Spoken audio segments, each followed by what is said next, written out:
ধান ভাই? এটা হলো 28। 28। কতদিন হলো বিছনের বয়স? এটা বিছনের বয়স হচ্ছে আজকে 11 দিন। 11 দিন। মাশাআল্লাহ, অনেক সুন্দর। আর এই পলাতিন দিয়ে করার উদ্দেশ্য হচ্ছে যে পাশে যে বীজতলা চারাগালা দেখছেন, ওই চারাগুলা ওগুলার বয়স প্রায় 35-36 দিন। নিয়ে হচ্ছে বড় মৌসুমে চারার বয়স হতে হবে 30 থেকে 35 দিন। বুঝতে পারলেন কি? কিন্তু তাহলে আপনার কি হবে, আপনার ওটার ফলনটা ভালো হবে। দেখান তো। হ্যাঁ, কিন্তু এটা হচ্ছে ব্রিডার থেকে করা, তাই না? হ্যাঁ, ব্রিডার থেকে, ব্রিডার বীজ দেখাতে চলে ব্রিডার হতে তৈরি, হয় প্রজেক্টে ব্রিডার হতে সাফল্য। সাফল্য এগ্রো এন্টারপ্রাইজের পক্ষ থেকে।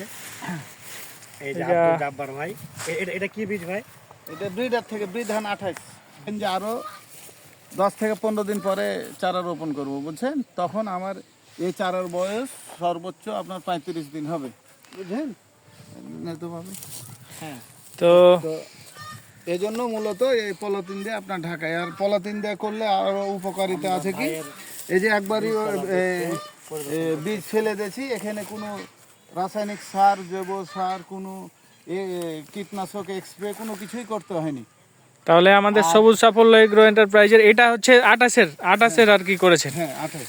আরো তো 63 আছে, 29। আর এক জায়গাতে আছে। আচ্ছা আচ্ছা। হ্যাঁ, 28 কতটি হবে ভাই?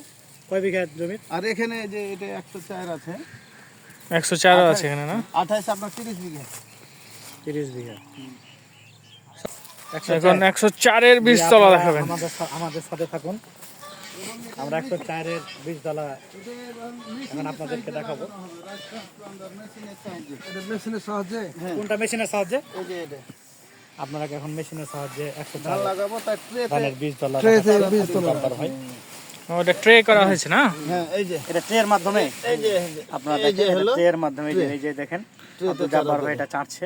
104। পাশেরটা তো আপনার না, তাই না? না, ওটা আমার না। এই যে এখানে একটা ডিফারেন্স দেখা যাচ্ছে, এখানে কিন্তু একটাও অন্য জাতের কোনো ইয়ার বালাই নাই, এবং কোন অন্য জাতের বীজ নাই। একদম হলো আর পাশের এটাই দেখা যাবে যে ঘাস সহকারে নানা অন্য জাতের আর বীজের দেখা যাচ্ছে। আপনাদেরকে অন্য জাতের দেখাবো। আমাদের সবুজ সাফল্য এন্টারপ্রাইজের বীজতলা দেখেন, এটা হলো অন্য বীজতলা, অন্য জনের বীজতলা, তাদের কত আগাছা কত ইয়ে আছে। আর সবুজ সাফল্য আচ্ছা, আপনি তো বীজ প্রত্যয়ন এজেন্সিতে আছেন, এবং আমার মনে হয় যে এই ধান এই যে আপনার হচ্ছে শুকানো থেকে শুরু করে স্টোর পর্যন্ত আপনাদের দায়িত্ব আর কি এই জিনিসগুলা দেখা। তা আপনাকে ধানটা দেখে কেমন মনে হচ্ছে আর কি? আলহামদুলিল্লাহ, ধন্যবাদ সবুজ সাফল্য ম্যানেজিং পার্টনারকে। মূলত ধান বীজের জন্য করতে গেলে আমরা যেটা জানি সেটা হচ্ছে যে ধান কেটে তাকে কিছু কিছু সময়ের জন্য রোদ দেওয়া, 2 ঘন্টা 3 ঘন্টা দিয়ে আবার গোডাউন জাত করতে হয়। তারপরেও আবারও সেই ধানটাকে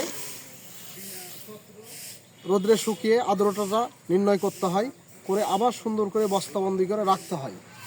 এইভাবে করে প্রক্রিয়াজাত কেন্দ্রে রেখে উন্নত মানের ভালো মানের বীজ তৈরি করা হয়। তাতে আমি যেটা দেখছি সবুজ সাফল্য এগ্রো এন্টারপ্রাইজের এখানে উৎপাদক আব্দুল জাব্বার খুব সুন্দরভাবে তার প্রক্রিয়াজাত কেন্দ্র অনেক সুন্দর, এবং তিনি খুব সুন্দরভাবে ধানগুলোকে শুকিয়ে আর্দ্রতা নির্ণয় করে রাখছে। এবং আপনাকে সাথে সাথে বলি যে পাশে দেখলেন আমাদের সবুজ সাফল্য এগ্রো এন্টারপ্রাইজের বীজতলাটা, তো সে সম্পর্কে কিছু একটা বলেন যে কেমন লাগলো, আসলে বীজতলাটা কেমন দেখলেন আপনি? আলহামদুলিল্লাহ, সবুজ সাফল্যর বীজতলা যে আসলে মোহাম্মদ মাসুদ রানা তিনি কথা বলছেন, আপনারা লাইনে থাকুন। উন্নত মানের বীজ করতে গেলে কিছু জিনিস মেনে চলতে হয়, কিছু নিয়ম আছে যেগুলো সবুজ সাফল্যর জাব্বার ভাই দীর্ঘদিনের পুরনো কৃষক, বীজ উৎপাদক, তিনি সব জানে। তিনি খুবই অভিজ্ঞ মানুষ। আজকে তার অভিজ্ঞতার প্রমাণ আমরা দেখলাম যে পাশেই অন্য বীজতলা আছে, দেখলাম আগাছা বীজাত থাকে, কিন্তু সেই সাথে আমি জাব্বার ভাইয়েরটা আবার দেখলাম, তাতে ট্রেতে আপনারাও দেখলেন কি সুন্দর, একটা বীজাত নাই, কোনো আগাছা নাই। হ্যাঁ, আসলে বীজের যদি কোনো ধান হোক যাই হোক বীজ করতে গেলে সেটা পরিষ্কার পরিচ্ছন্ন এবং আগাছা বীজাত এগুলো থেকে আপনাকে দূরে থাকতে হবে এবং প্রক্রিয়াটা সুন্দর রাখতে হবে, যেটা জাব্বার ভাই করতেছে করে, এজন্য তিনি সুনামের সাথে এগিয়ে যাচ্ছেন। তো ইনশাল্লাহ আমাদের যতটুকু সহযোগিতা করার আমরা করব, ইনশাল্লাহ উনি এগিয়ে যাবেন। আচ্ছা জাব্বার ভাই, আপনার কাছে কয়েকটা প্রশ্ন। আপনি এই যে বীজতলা করছেন, এটা দেখলাম যে পলিথিন দিয়ে ঢেকেছেন এবং আপনি ট্রেতে করছেন। ট্রেতে কিন্তু সবাই করেন। আচ্ছা, নর্মাল আর ট্রেতে করার মধ্যে কোনো পার্থক্য পাচ্ছেন আপনি? পাচ্ছি। এতে করতে গেলে প্রথমত আসলে যতদিন যাচ্ছে তত বাংলাদেশের লেবার সংখ্যা কিন্তু কমছে, বিশেষ করে কৃষিকাজে। আচ্ছা, এজন্য আমি ট্রেতে বীজতলা তৈরি করার প্রথম উদ্দেশ্য হচ্ছে যে আমি রাইস ট্রান্সপ্লান্টারের মাধ্যমে, অর্থাৎ ধান লাগা যন্ত্রের মাধ্যমে আমি ধান লাগাবো। তাহলে ওখানে আমার 1 বিঘা জমিতে আপনার 3টা লেবার লাগে, আর একটা লেবারে যদি সারাদিন মেশিনটা চালায় উনি 8 থেকে 10 বিঘা ধান লাগাইতে পারবে। তার মানে এটা সাশ্রয়ও। এবং ওখানে সাশ্রয়, আপনার 1 বিঘা জমি লাগাইতে 100 টাকার তেল খরচ হয়। তার পাশাপাশি হচ্ছে আমরা মাটিতে যখন বীজতলা তৈরি করি তখন মাটিতে অনেক রোগ বালাই সৃষ্টি হয় চারার, এবং আমাদের এই যে শৈত্য প্রবাহগুলো হয়, এজন্য আমাদের চারা তৈরি করতে খুব কষ্ট হয় এবং ব্যয়বহুল খরচ হয়। সেক্ষেত্রে আমি যখন ট্রেতে করব তখন আমাদের কি হবে, আপনার কোনো এক্সপ্রে, কোনো রাসায়নিক সার, জৈব সার এগুলো লাগবে না। আমি জাস্ট ট্রেতে চারাটা ফেলে দিয়ে পলিথিন দিয়ে যদি ঢেকে দিই তাহলে আমাদের চারাটা খুব সুন্দরভাবে হয়ে যায়। আর সবচেয়ে বড় কথা হচ্ছে বয়স। চারার বয়স হচ্ছে নির্দিষ্ট বয়স যদি হয় তাহলে ওই জমির আপনার ফলন বৃদ্ধি হয়। যেমন বড় মৌসুমে 30 থেকে 35 দিন চারার বয়স হলে এটা হবে উত্তম একটা বয়স। সেক্ষেত্রে মাটিতে যখন করি তখন আমাদের বয়স হয়ে যায় 50-55, প্রায় 60 দিন। আর ট্রেতে যখন করি তখন আমার সর্বোচ্চ 20 থেকে 25 দিন বা 30 দিন বয়সের চারা আমি ট্রেতে তৈরি করতে পারবো। আসলে মাটিতে যখন ফেলি তখন আসলে ডিসেম্বর মাসে অনেক ঠান্ডা হয়, এজন্য কৃষকেরা অগ্রিম ফেলে দেয়, প্রায় নভেম্বরের শেষ দিকে চারা ফেলে। আর আমি যখন ট্রেতে করবো তখন ডিসেম্বরের 15 বা 20 তারিখে আমি যদি চারা ফেলতে পারবো, এই জন্য ট্রের সুবিধা। এবং কৃষি হচ্ছে এখন প্রযুক্তির মাধ্যমে আমাদের আসলে ওই কৃষি কাজ করতে হবে।